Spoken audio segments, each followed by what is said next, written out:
Das ist nicht die Mona Lisa, das ist Mona Celebrity Lisa. So jetzt. Und das ist nicht von Leonardo da Vinci, glaube ich. Das Nee, ist also sieht auch nicht gemalt aus irgendwie, sieht so künstlich aus. Mit KI könnte man das, glaube ich, gut machen. Manchmal ist es echt schwer zu sagen, ob ein Bild von einem Menschen oder von einer Maschine stammt. In diesem Video folgen wir 3 heißen Spuren, die uns helfen, ein KI-Bild zu erkennen. Ja, also ich habe schon auf vielen Webseiten gesehen, wie Insta, YouTube, wo es auch KI-Bilder gibt, die wahrscheinlich Fake-Geschichten erzählen, die einfach nur Klicks bringen sollen. Was bedeutet KI? Keine Ahnung. künstliche Intelligenz. Stimmt, ja. Für was steht AI? AI, Artificial Intelligence.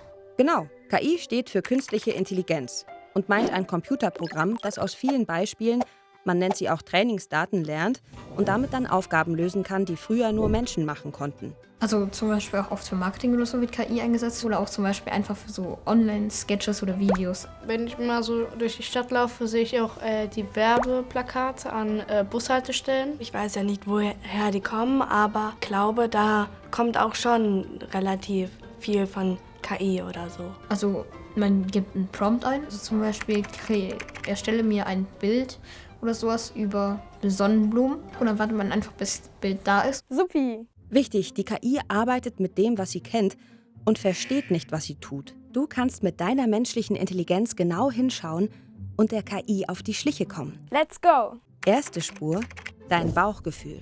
Also auf den ersten Blick schreibt mein Kopf direkt, das ist KI, weil es so absurd ist. Also ich finde auch auf den ersten Blick sieht man schon gleich, dass es irgendwie künstlich sein muss. Absurd einfach irgendwie. Wenn dein Bauchgefühl sagt, da stimmt was nicht, dann bleib dran und folge der nächsten Spur. Schau dir die Details an. Und schauen wir mal genau den Schatten an oder ob da irgendwelche Logikprobleme oder irgendwas sind. Das passt nicht, weil die Schatten von den 2 Männern zeigen nach hinten im Bild. Aber von was auch immer dieses Schwarze da ist, zeigt nach vorne. Schau auch genau auf die Hände, Gesichter oder kleine Gegenstände im Bild. Der.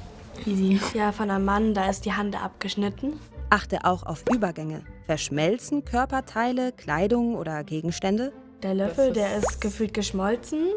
In KI-Bildern wiederholen sich oft Dinge. Zum Beispiel Gesichter, Frisuren oder Körperhaltungen. Geht gar nicht. Denk dran, KI wird immer besser und manchmal findet man einfach keine verdächtigen Details. Ach nö. Die dritte Spur ist was für Profis wie dich. Checke den Kontext. So, es ist sehr modern. Und so wie Leonardo da Vinci die originale Mona Lisa gemalt hat, ist ja schon traditioneller. Und das ist eben so, wie heutzutage die Jugendlichen durch die Stadt laufen. Und deswegen passt das nicht so gut.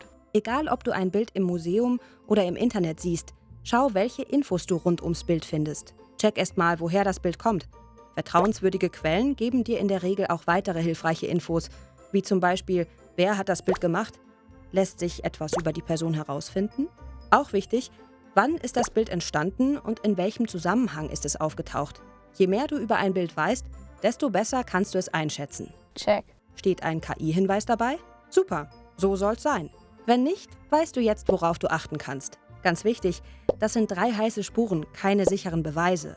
Dinge zu hinterfragen und sich gut zu informieren ist aber immer gut. Wenn ihr mitraten wollt, Ihr könnt das Quiz auch selbst kostenlos auf der Website von Planet Schule spielen. Klickt einfach auf den Link hier. oder unten in der Infobox. Und lasst ein Abo da.